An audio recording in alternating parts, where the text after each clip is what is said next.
Hi, I'm Graham Lasso, and you're listening to Eat, Sleep, Chelsea, Repeat with Chris, Craig, and Brady. Sleep, Chelsea, repeat.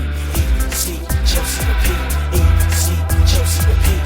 Eat, sleep, Chelsea, repeat. Welcome to the Eat, Sleep, Chelsea, Repeat pod. Headline this week: Derby delight as Chelsea see off Fulham. Today I'm joined by my brother Craig and a good friend Brady. Guys, how we doing? Really good, thanks. Yeah, I mean, look, second in the league. Fantastic.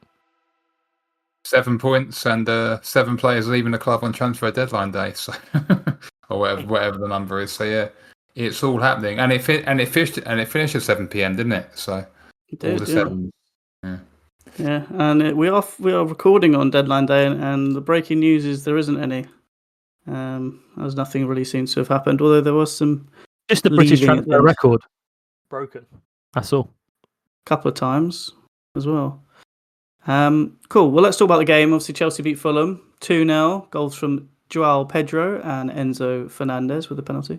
2.1 XG for Chelsea and 0.9 for Fulham. 54% possession, 85% pass accuracy, 5 shots on target out of 12, and just the 1 save for Sanchez. Let's do some likes and dislikes for this one. Craig, I'll come to you first. What have you got for me?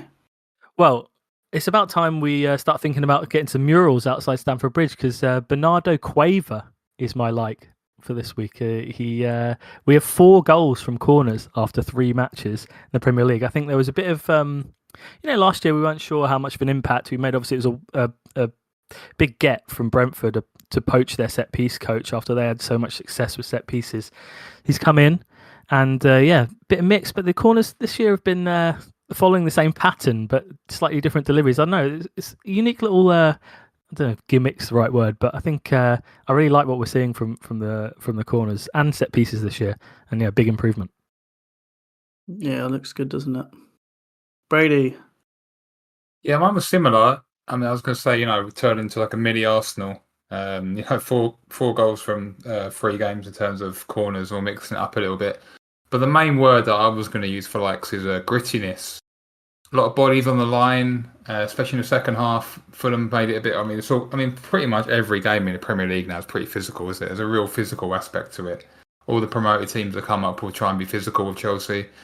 Yeah, I mean, Chalobah and Tosin, they're mixing it up at the back, just a lot of last-stick challenges. All the players, at 2-0, when Fulham were putting a little bit of pressure on, which gritted it out in the end. And wasn't a good performance. There's been a lot of talk about Joshua King disallowed goal and the handball in the second half, but we gritted it out. And I think under Poch, I think that was a game we wouldn't win. It just felt like it was a game that was right on the edge, and we actually just leaned over to the winning side of it. So that was good.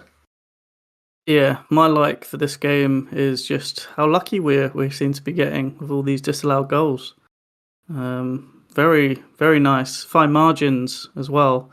Obviously, Eze, his free kick in the first game ruled off for a rule that no one really remembered. He had the toenail offside at West Ham for there would have been 2-1, and foul in the build up for Josh King's goal. Which I thought was pretty incredibly harsh. So I think it's very lucky for us enjoying it. Got to ride this wave, and it's benefiting us because we seem to be reacting well to it. So yeah, very nice. Craig. Dislikes for me is the fact that this good run of VAR reviews is gonna end soon. I think we've definitely been on the good side of that, and that with that will come some pressure on the referees and the VARs to do with Chelsea, because certainly the 50-50 calls, I think one especially last week, Chalobah, even for the goal with Joao Pedro, could have gone either way, I think, even though I don't think it was a foul. And then obviously the stamp is just ridiculous overturn, and obviously it's been apologised, but definitely I think with the VARs they're going to come under some scrutiny with Chelsea, and maybe some pressure to give decisions the other way as things even out during the season. So yeah, that's going to come to an end, I think. I think so, yeah. My dislike was there's a bit of Club World Cup tax happening. I'm not sure if the Lapsic injury was related to the Club World Cup, because obviously he didn't get many minutes. I think he got about 100 minutes or something. But yeah, that 90 million we won or whatever it was is I don't know. The injury HMRC's take a little bite out of that. I think we're getting taxed winning that World Cup. And it's no coincidence that Palmer's injured, Cole's injured, Delap's injured now. It has to be something to do with America.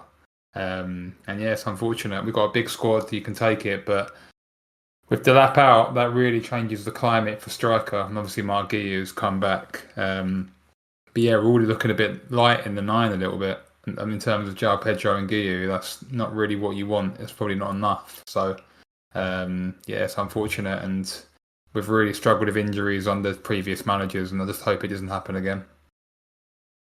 Yeah. It does seem to be taking its toll, doesn't it? Yeah. My dislike for the game was obviously, again, the start to the game, first half, intensity, very poor. Just looked horrible, really. I thought for most of the first half, to be honest with you, I thought the sub was particularly bad.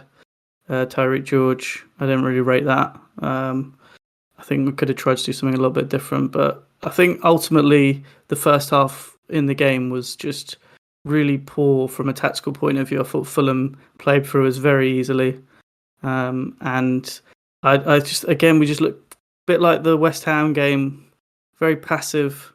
Often in a lot of the game, not really showing enough intensity. But obviously we did much better in the second half. But yeah, the first half again, bit of a warning sign. We won't get let off in the games in the future. So we've really got to be on it from the first minute. That was likes and dislikes. Why don't we talk about a little bit more about the players? Let's do some temperatures. Time to see whose form's on top, who's heating up, whose temperature's dropped, who's been playing well and who's not. It's freezing, warming up, boiling hot.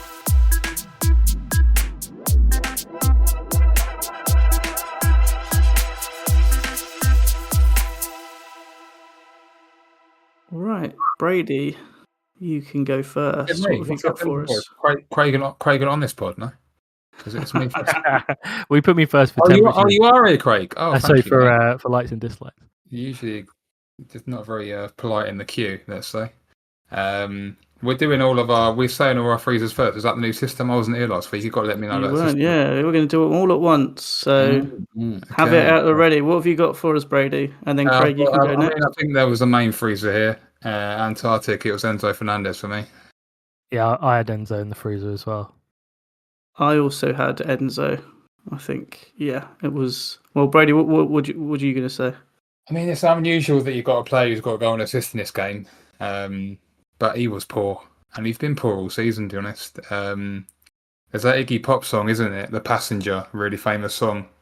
And he just looks like a passenger in some games. He was giving me vibes of when we were playing under Poch and we were getting run ragged at Old Trafford. And Caicedo was trying to cover for him.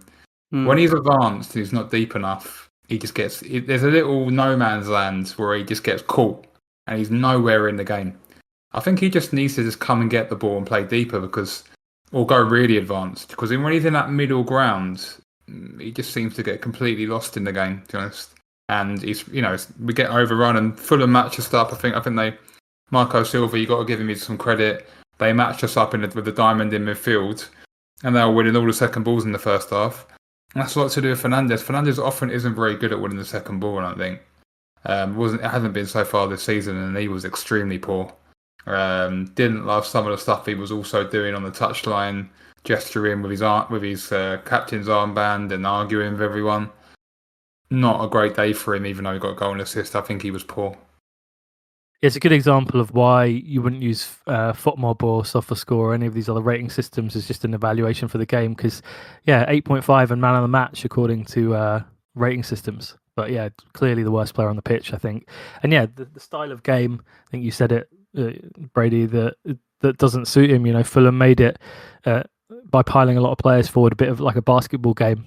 And we've seen Enzo Fernandez in that style of football under Posh for a year, and it was absolutely shocking.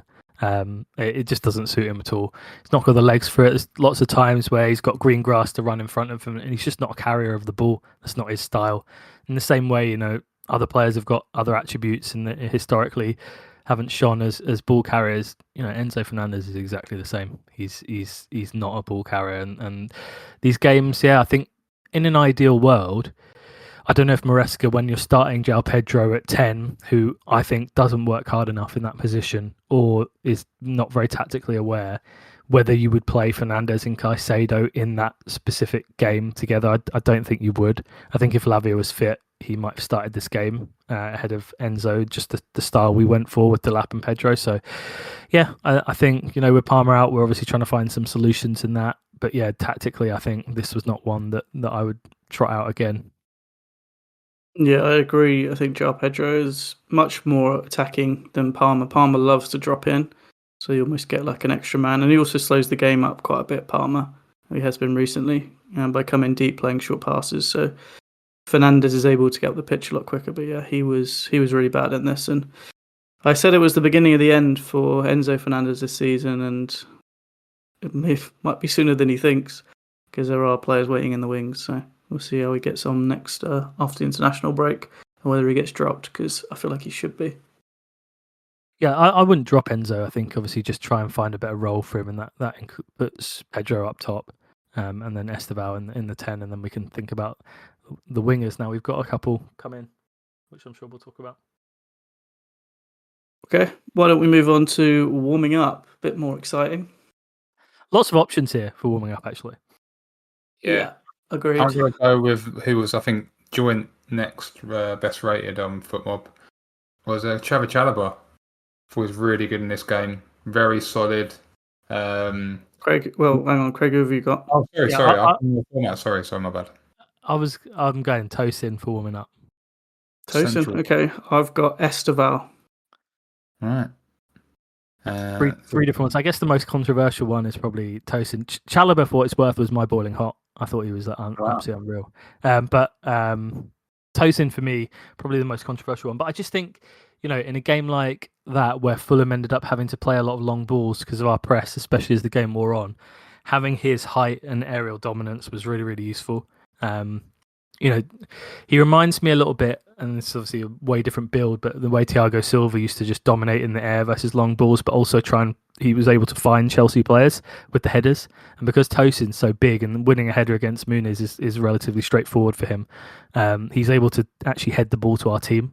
And that's really useful as well, sort of retaining possession in spots, especially as the game wore on. Obviously, we were much better in the second half. So, yeah, I just think Tosin he's a good squad player to have, and the fact that he can come in and play at a sort of a solid level for us is really, really important, because most teams at the top level of the Premier League don't have a backup or a CB4 at least that would be as good as Tosin. So we're lucky to have him. Yeah, I would agree with that, especially on the squad depth. I think we do have a lot of people who are kind of at that sort of middle level of being really top end sort of. Think about those teams that kind of fighting around the Europa League space. Like he's really good at that level and below. Whether he can handle a Haaland or not, we'll find out maybe in the future. But yeah, he had a really good game. I think he could handle Gyökeres. Potentially, based on what I've seen. Mine was Esteval. I thought he sparked the whole game into life with his dribble. Sort of 5 minutes before the end of the first half. Just this is what I was talking about with Gittins in the first game week. Gittins showed no personality at all. He looked like a passenger. Esteval, he turned up. He really wanted to get something going, and he took on Bassi, went past him, and suddenly we had a corner, and suddenly it was like, come on, let's get in the game a bit here. And, that activity towards the end of the half got us corners, which obviously led to the goal. And I don't think that should be looked away from. I thought he was excellent with his directness. And I thought he was one of the better players in attack in terms of creativity and, trying to do stuff. And yeah, he completed the most dribbles in the match. And I was always worrying about him coming into the Prem, but he looks like he's settling nicely, and he's very.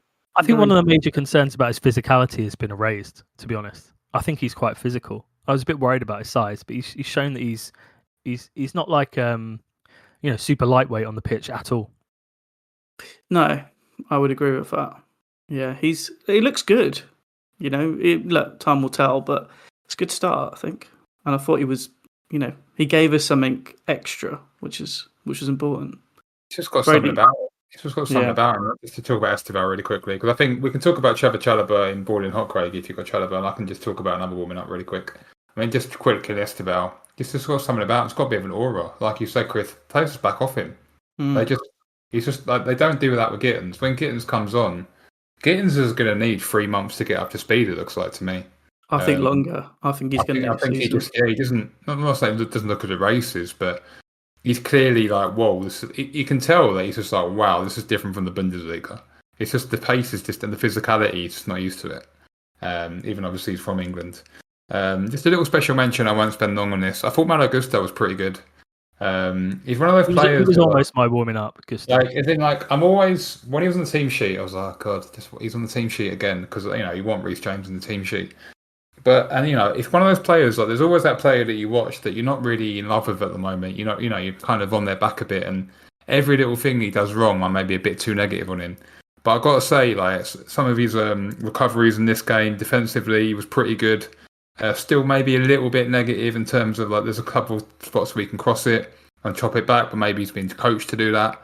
But I thought he was better, and he can, if you're going to invert Cucurella, he does run up and down really well. I think the plan probably is to sometimes invert Reece James, and then Cucurella will go up and down, and then the reverse. I think that's what they're going to do, because you can't really have James going up and down as much as me and Chris want him to do that. I think those days are over. Unless we want him to do his hamstring again. But yeah, I thought Gusto was decent, and I think I don't want him starting every week, but I thought he was okay. Yeah, well, it's just one of the reasons he almost made it to my warming up is because he sort of carved, because of what we're doing now, he sort of carved himself out a nice little role where he's going to be part of a rotation and actually start Premier League games. So it's just good for him, because whatever he was doing last year wasn't working for him at all. So good for him that he's got a role that sort of suits him a bit better. Yeah, I still think he's looking a bit. There's just moments when you watch him and it's his decision making. It's just. I mean, the whole team was shocking first half hour, and he was really bad. No. I think especially the first 10 minutes of the game, it's painful. Some of the stuff he was doing, and it's hard to get past it. The best thing he did this game is he didn't have a shot, so keep that up, Mallow. Well, I think he was pinned back quite a bit, which was probably quite helpful for him, because in the last third he was terrible. Basically. 7 recoveries in this game for a fullback is very impressive. Yeah, he defended well. Yeah, very, very good defending. Yeah. Any DEFCON points on FPL or? No, not quite. Not as many as someone who's going to be my Boiling Hot. I'm going to mention in a minute. I think he's got a few. I think, but definitely didn't get 10. What have you got for Boiling Hot then? I think this player we just Caicedo for me. I mean, it has to be Caicedo, doesn't it? Caicedo was absolutely brilliant, but I'll just talk about Chalobah quickly first, because I've got a public apology to make. Oh, here we go. I want to apologise to Trevor Chalobah. I wrote him off as, squad piece depth. He's maybe not good enough to play for Chelsea. I think that was a bit premature. I think centre backs age, and they evolve, and they come into their peaks and primes at older ages than wingers and forwards and all that. Trevor Chalobah just turned 26 years old. Could be coming into a bit of his prime. Trevor Chalobah. I think he's got the personality. He's got the aggressiveness. Don't see him getting beaten 1-on-1 much anymore.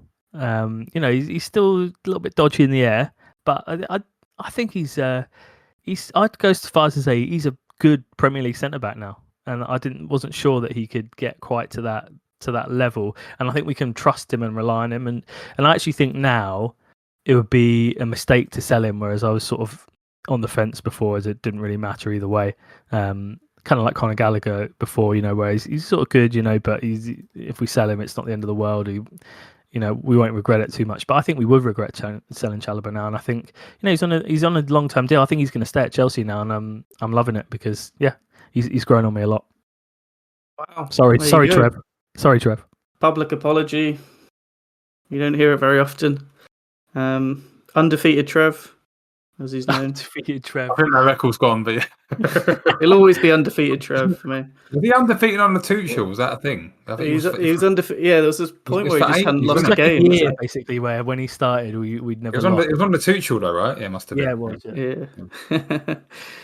Yeah, look, he was good, Trevor Chalobah. He is a good player, obviously. I still think there is an aerial issue with him, personally. But, we'll see. I think, look, these sort of games are good for him where it's not a... Well, let's see what happens, in the bigger games. I think we've got bigger tests to come. I think that's a weak area for Fulham, is aerially. Obviously, they're quite a small team. Well, we've got Bayern Munich away, haven't we? So let's see what he can conjure up against Kane. Yeah. But he could have had he had an unreal assist in the Poch season, I remember, against West Ham. Obviously, that was ages ago. But he could have had another fantastic assist for João Pedro. He just pinged it through the middle. And it's really good, like, press breaker where he just pings it through. And he's just... Sometimes he can tend to hoof it a bit and just clear his lines a bit too much. But sometimes he has got a really good long ball. And look, I'm glad Craig apologised because I've been a big Trevor Chalobah fan for ages. So, yeah. You're just a Cobham guy, mate. I think the thing people forget about playing defence is it's a lot about partnerships, and I think Chalobah and Tosin, you have to have like a general and you have to have a lieutenant. Like Silva was always the person who would tell the other person what to do, so it worked quite nicely, and you'd listen to him. I think there is a bit of a Chalobah. Just for me, is a bit more of a doer, and Tosin's more of a leader. So maybe it works that way. I think when Colwell's there, and we've seen some of the Badiashile. I mean, if Badiashile's there, for example, that is just going to be a mess. What's that got? I mean, yeah, obviously. So, like, I think the balance is nice for those two, and he's like little and large as well. Tosin's obviously, he'll take the headers and they'll swap positions, that sort of thing. It's because they're both right-footed as well. It shouldn't matter too much. So, I think there is something nice in the chemistry between those two. Which you might not get with Colwell. I think Trevor Chalobah's top two centre backs of the club, to be honest. Because I think with Fofana, like we don't know. He's under pressure for Fofana. Obviously, no one knows what he can do for Fofana. Yeah, I think you can't say it's Fofana number 2 anymore because he's not exactly. I'm going to say that even though I love Trev, I think Fofana. Yeah, I think that's fair enough. But he's not exactly rushing Fofana back in, is he? Doesn't seem too bothered. Well, we don't. I think just because they're playing so well, right? Like, yeah, I mean, but he's not like Fofana didn't get one goal in the Premier League, and that was Paqueta's strike from like 25 yards. That's the only goal we've conceded. Fofana's got a little cameo when we were 5-1 up. I mean, he doesn't seem to want to put Fofana on the pitch. I think he might be getting the Carabao Cup run out at this rate. I mean, we're a long way. We're a long way from Posh's Chelsea conceding like 70 goals in the season. Yeah. I mean, obviously, when we get Champions League 3 games a week coming back in, then Fofana will be used, but you just can't rely on him until you do. I think there's other centre backs we should prioritise at the club personally. But yeah. Let's talk about Caicedo. Let's talk about Caicedo. Yes, he is. Is there anything more we can really say about him? I mean, should this section just be the Caicedo section? Yeah, it's important to not forget about him though, because what he's doing on the pitch week in, week out is just absolutely unreal. And he's doing double the job because old Tortoise Enzo Fernandez isn't helping him either. So I think there was an interview recently with Reece James that he did on Sky Sports, and he did his stickers. I don't know if you've seen this little bit they did anyway, but he does the most important player in the squad, and he talks about he put Caicedo, and he said why have you put Caicedo? It's like, well, he's just like having an extra player on the pitch, and that is exactly what it's like. I mean, playing with him, you think like in front of you, he's literally doing the job of 2 people ahead of you. It's absolutely unbelievable every week. I mean, his reading of the game is absolutely insane. Like silver levels. It's just on another world. He knows where the danger is. Yeah, that block where in the first half where he just comes flying out of nowhere because he's like spotted it. If you watch it from the replay that you see from behind the goal, he sees that cutback's coming like 3 seconds before the guy actually plays the pass, and he sprints towards that player. I mean, it's just absolutely, like you say, I mean, just reading the game at an elite level. Just a little FPL crossover here. Chalobah, 11 defensive contributions. Kenny Tete, 11 contributions. Moses Caicedo, 23. I mean, he's just, there's no debate. He's the best defensive midfielder player in the world. I mean, yeah. Rice come outside, mate. I mean, he's levels above Rice. I'm sorry, he's right. He can, like, Rice is maybe better on the ball, and maybe obviously he can score free kicks. He's not, but you could argue it. Yeah, but like You saw a free kick from Rice yesterday that wasn't so good. Yeah, but like Caicedo he's absolutely ridiculous. Like I know that we bought Enzo for the same price tag, but he's so much better than like Enzo for like, our other midfielders. I mean, he's just a ridiculous football player, and it's like Cotton Wool Caicedo. So just keep him, every time he goes down. And in this game, he got an early down. I wish he would stop doing that. Yeah, and he got an early. By the way, he got an early booking in this game. He got booked after like half an hour. Crazy. He's so good when he's booked as well. It's just ridiculous. He's booked. He's playing like that. It's just like unbelievable footballer.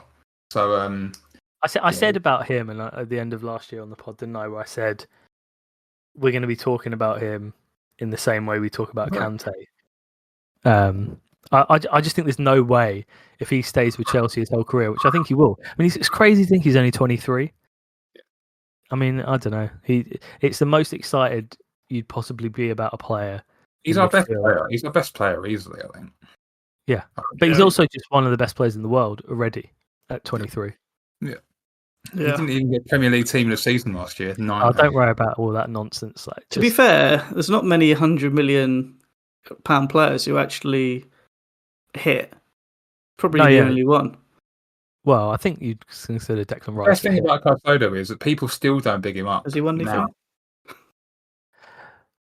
It's only really Chelsea fans that big him up still, really. So. No, I mean, I just don't. I don't see how you could watch the game. For example, Sky were there on Saturday, obviously for the 12:30 game. Don't know how you could watch that game and just think anything apart from wow when you watch Moises Caicedo. Yeah. Little special mention because he hasn't. João Pedro again. Just got to mention the guy. He looks like a senior player already. Like, he just looks. He just. It's just some aura about him. He's scoring goals from corners. He's in and about it. He can play 10. He can play 9. He looks like he's been here for years. It's really nice to have that additional aerial threat. Like when we signed him, we weren't thinking, "Wow, we've picked up like a player that's really decent in the air or whatever." But just being good. He's not incredible in the air by any stretch, but he's good. Like he's decent. But also, he's got like a striker's aerial finishing sort of aura about him, where he knows where to be to head the ball, knows where the cross is going to be. He scored a bunch of headers for us already, and he's dangerous from corners. Even the goal in pre-season from Neto's cross as well. That header, like it's not like a tough header that no one can do, but just it's a striker's header, and we didn't see any of that from any previous strikers that we had. I think the key word is intelligence. Names will remain nameless. The key word is intelligence. Even the clearance off the line that he gave, from the header, he's just a footballer. He's a footballer. Straightforward. A bit like he just knows the game, he reads it, and he's so good at it. It's just nice to have people like that in your team. And like another 23-year-old as well, just going to be part of our squad as we grow. He's just an incredible player to have in a squad. No, whatever happens, he's just valuable in so many ways. So. He can score. He can change a game, and he did change the game from nothing. I think he's a winner, João Pedro, as well. I think our squad is full of winners now, but he stands out as part of that club where he's a winner. And that finish against Paris and that final where he just chips it, you got something special then. Right, that concludes temperatures. What we're going to do now is going to go around the grounds. Are you guys ready? I'm ready. I was in. Right, let's go. Manchester United 3, Burnley 2. The Red Devils left it late. Yeah, lucky win, but there's a lot of negativity about United. But I think their underlying numbers are actually pretty good. They might actually turn up at City on next Sunday and do something decent. Typical United. So celebrations embarrassing. Still a long road for Amorim. 12th, maybe 16th. Late show at the Stadium of Light. Sunderland 2, Brentford 1. Sunderland now matched the win total of Southampton last year, and the promoted team's 4 wins compared to 12 wins for all the promoted sides of the whole of last season. So I'm expecting bigger things from the promoted sides this year. Yeah, I was kind of similar thing. They've actually got half of Southampton's points already lost from last season already. They're aggressive. I mean, obviously, their aggressive approach in the transfer window seems to be paying off already. So yeah, fair play. Promoted teams look way stronger, like Craig said. All right. Down 3-point lane. Tottenham Hotspur didn't get any of those as they lost 1-0 to Bournemouth. Iriola, top coach. Told you. Spurs going from being City's kryptonite to facing kryptonite of their own because they always lose to Bournemouth. And to be frank, it's super funny, man. Wolves 2, Everton 3. The Everton train continues. You know what I'm loving is the Jack Grealish resurgence. Another 2 assists for him, and yeah, just absolutely loving that aspect where he's like the shackles were on at City, and now he's free again to torment defences. Yeah, love it. Socks down FC, rip Wolves apart. It was like socks down Grealish to Dewsbury Hall to Ndiaye for the goal. It was incredible. I think Wolves are in big trouble. With promoted teams looking a lot stronger, I think they. I don't know if any of us predicted them to go down, but I think they're in big trouble, Wolves. Yeah, a Dewsbury Hall masterclass. Leeds 0, Newcastle 0. A dull affair. Yeah, I mean, look, Eddie Howe's been dealt a pretty crappy hand with Gordon out injured and Isak's, nowhere to be seen. Gordon suspended. Out suspended, and they're missing their top 2 attackers, but they are leading the league with only 1.44 XG conceded across 3 games, which is very impressive. A lack of potency for Newcastle leads to a draw. Little pun there. I think Leeds are looking very strong at home, and I think they've got 4 points at home already this season, so I think you've got a good base for survival there, and I think Leeds are going to stay up. Yeah. All right. On to Sunday's games. Brighton and Hove Albion 2. Brady's title favourites, Man City 1. Man City are broken. I mean, they can't be fixed.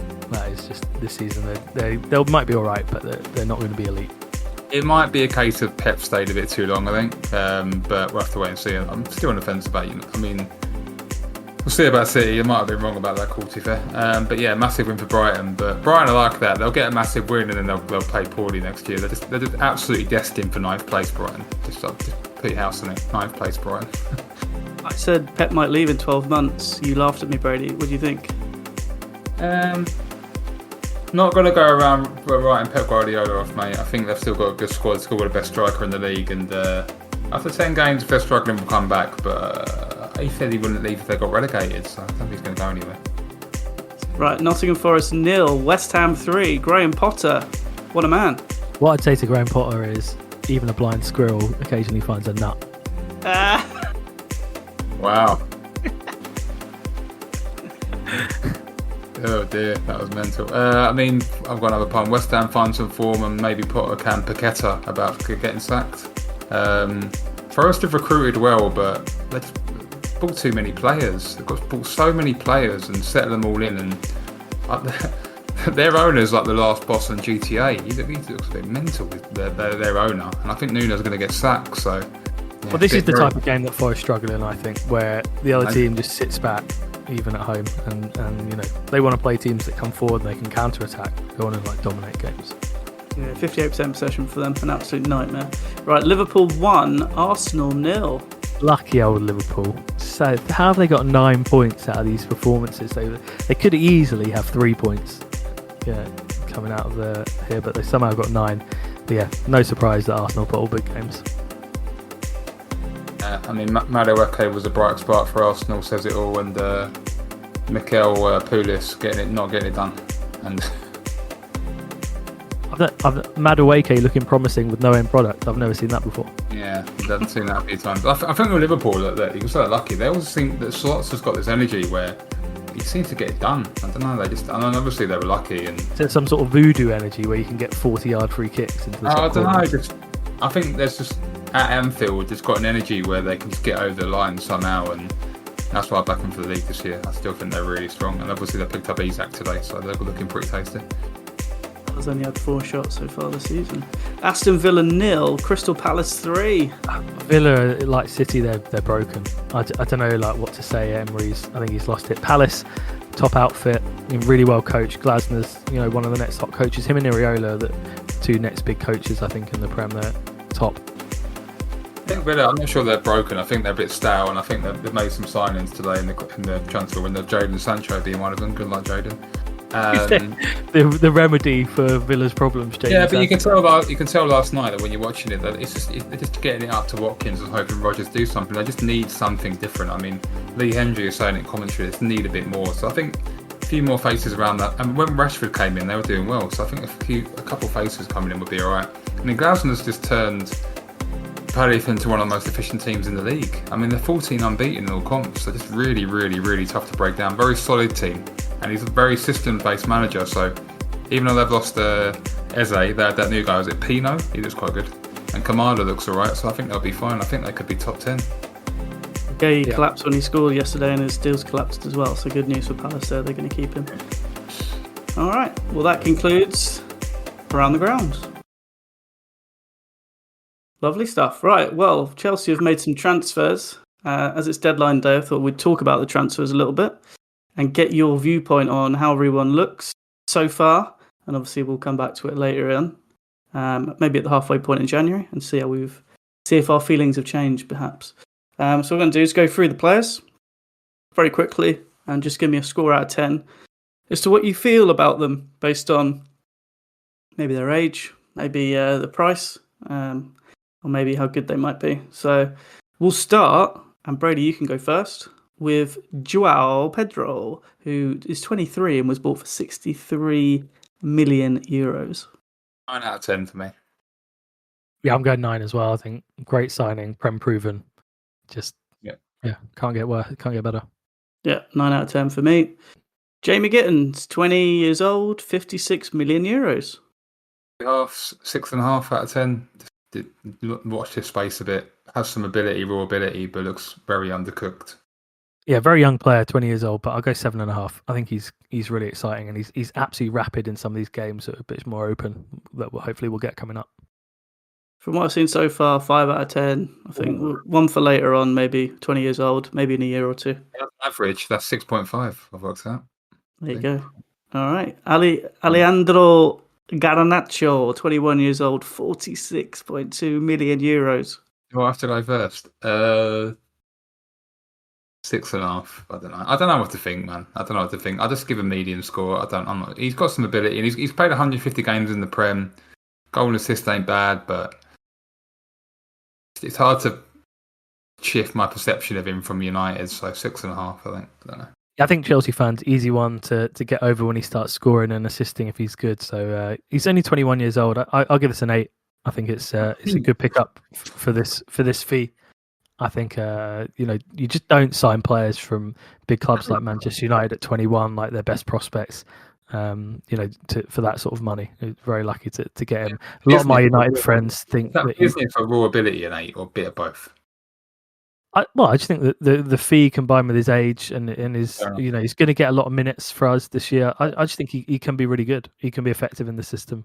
Okay, Chris. I'm going to go 6.5 out of 10. I think this guy will either be really good or completely hopeless. So we'll see how it goes on. But he does have Premier League experience, which I always like.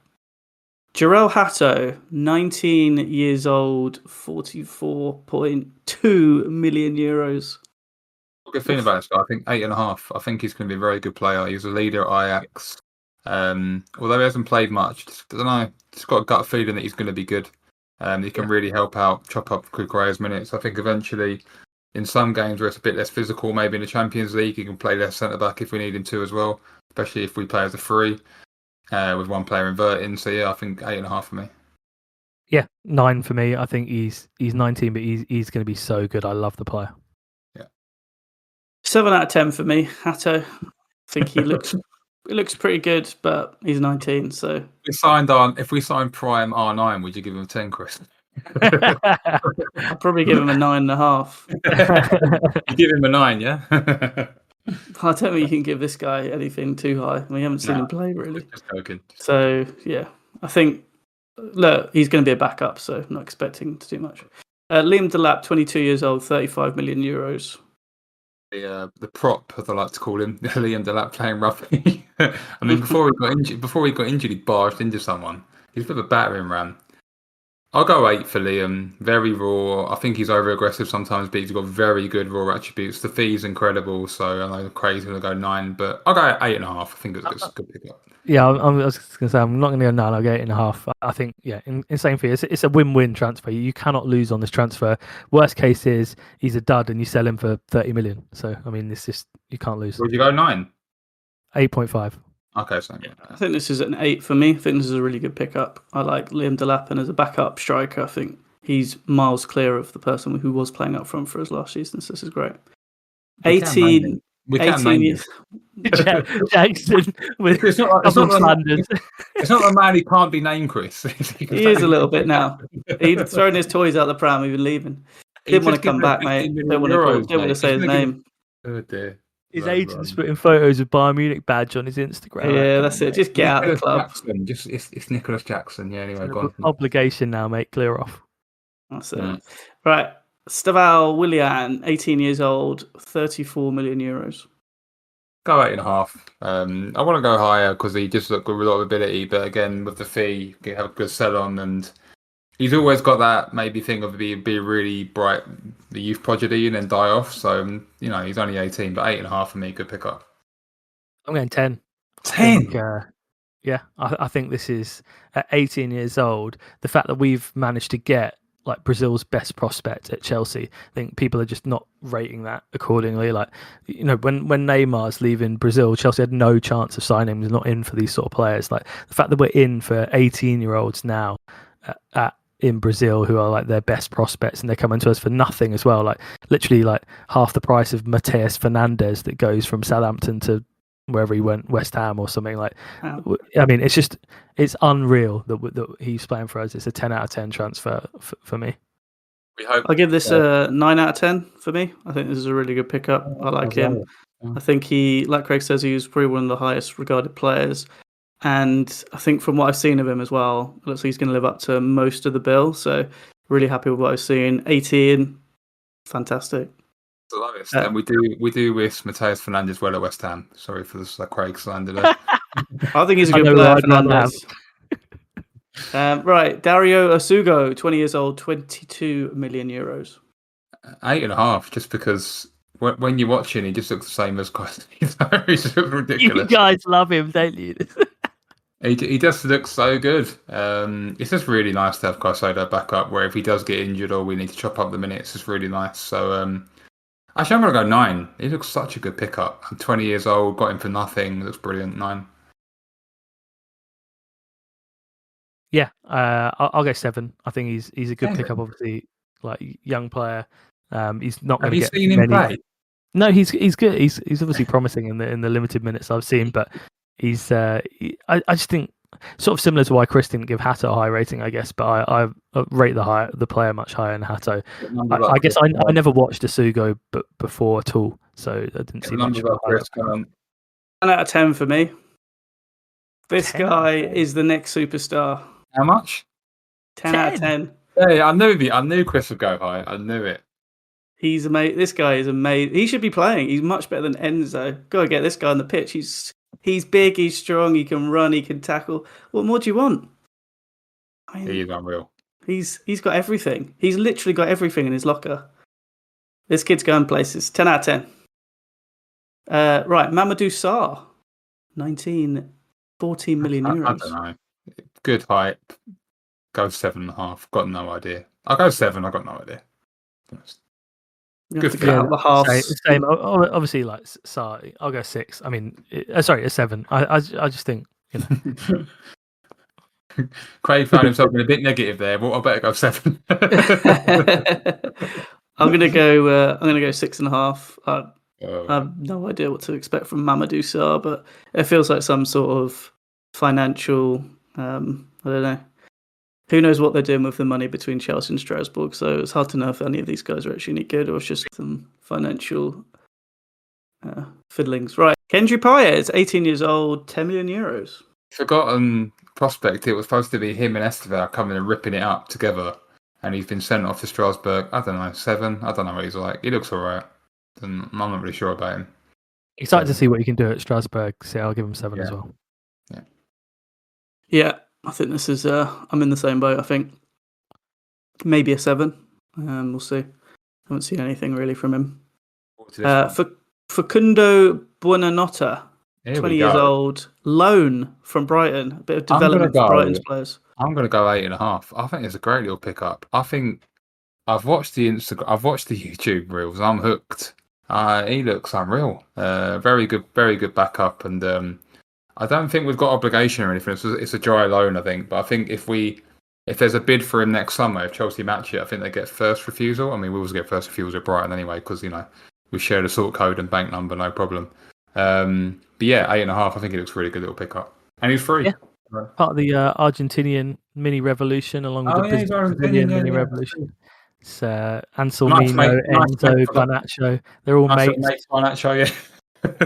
So yeah, no, I'll give this an 8 as well. I think this is, like you say, it's the correct profile. I think to be backing up 10, which is a lone player that's 20 with a lot of potential. That's probably not going to get a lot of minutes in big games, but when the League Cup rolls round against Lincoln, he'll be out there. So yeah, I think this is a really good pickup. I loved watching him for Leicester when he was there. I thought he was their best player by a long way, and I think he's got a lot to offer. But not, I think it'd be great to see him in a top team as well, dominating the ball. I think he's gonna excite people. For me, this is an 8.5. I'm really excited to watch him. wow, three high ratings for Kundo. Yeah, big pressure now. Right. Well, that concludes the transfer window. Ratings We give it an and overall reviews. rating. An overall rating. What have you got, Brady? Go 8. 8.5. Yeah, I'm going 8.5 as well. That's why I had in my head for overall rating. I think for me, this is an 8. I think I would have liked to see a centre back. I was almost promised a goalkeeper as well, which never materialised. And I think we haven't really delivered a prominent left winger. But I do think our squad depth is miles clear of actually the competition, which could favour us in the second half of the season. So, yeah, I think we're handling the injuries quite well, whereas I don't think a lot of teams will. So, yeah, overall, decent. Is that what mean we're not playing players like Soboslai at right back? Yeah, well, they do have 2 of their right backs injured, to be fair. So there's that as well. Quickly name all the players we sold, just really quickly, 30 seconds. So Noni Madueke, Nkunku, Felix, Petrovic, Ugachukwu, Dewsbury Hall, Vega, Broya, Carney Chukwemeka, Matthias Amugu, Bashir Humphreys, these are all sales. Kepa, Bettinelli, Alfie Gilchrist, Lucas Bergstrom, Chilwell and Strasbourg today, Jackson obligation to buy, and Tyreek George Fulham. Unbelievable job by the sporting directors getting rid of all those. A round of applause for the sporting directors getting all that done, because the business is unreal. Like I said, we could sell water to a lake. I mean, we're just very good at selling, and I think we're probably a net zero, I assume. You have to say, I think Sterling's still around. He'd have to probably go to Turkish League or Saudi. I don't think Dizazi went, but otherwise everyone else went, and we had a big bomb squad and a lot of players to get rid of. And you got to say some of the sales like Madueke, great fees. Felix, fantastic fee, and to get like 40 million euros for Nkunku, incredible. So yeah, Tyreek George, 22 million. And heavy sell-on clause as well. Like if they sell him for 50 million, we're going to get like 30. Also, I don't know how much it is, but if it's heavy, obviously it's going to be over 50%. So they're incredible value and incredible work. Sorry, by the board, and had a lot of doubts about them early. When Bowley was getting Koulibaly in and putting him on 250k a week when in the early days. But you got to say they've really got their act together a lot. And yeah, I mean every other club is envious in the WhatsApp groups. It's like, oh my god, how are Chelsea selling all these players? I mean, literally when Tyreek George got sold, one of the WhatsApp groups popped up. It's like, this cannot be real. Like, you know. That day where we sold Broya, Ugachukwu, Dewsbury Hall and someone else for 100 million, I was like, this is real life. It's like mental. But yeah, I've got big props to them. Big props. Yeah, we actually don't have that many loanees this season. There's only 5 from the senior team: Penders, Sarr, Anselmino, Wiley and Paez. So last season we were launching players in and out of it like there was no tomorrow. So yeah, done a good job. And we might see Disasi and Sterling start. Who knows? That would be great, wouldn't it? Shout out to my boy Anselmino on loan at Dortmund. Top player. And just a little shout out, might be one to watch. Mark Guiu back at Chelsea, similar-ish profile to Delap, can stretch defences, physical. Might do a little job for us this season, first half of the season. I think he might be alright. He's in my fantasy team. I might keep him in there. Yeah, I do love Guiu. He's great. Yeah. Pressing monster. Yeah. Right. Well, that concludes the transfers, which is great, and transfer deadline day has been and gone, which is fantastic for everyone, so we could stop talking about it, and we can focus on the football. And the football starts soon in the Champions League, where we did have the draw this week. It was an interesting draw, and just wanted to get your guys' thoughts on it. What you thought. So, Craig, I'll come to you first, as you like to go first. What did you make of the draw?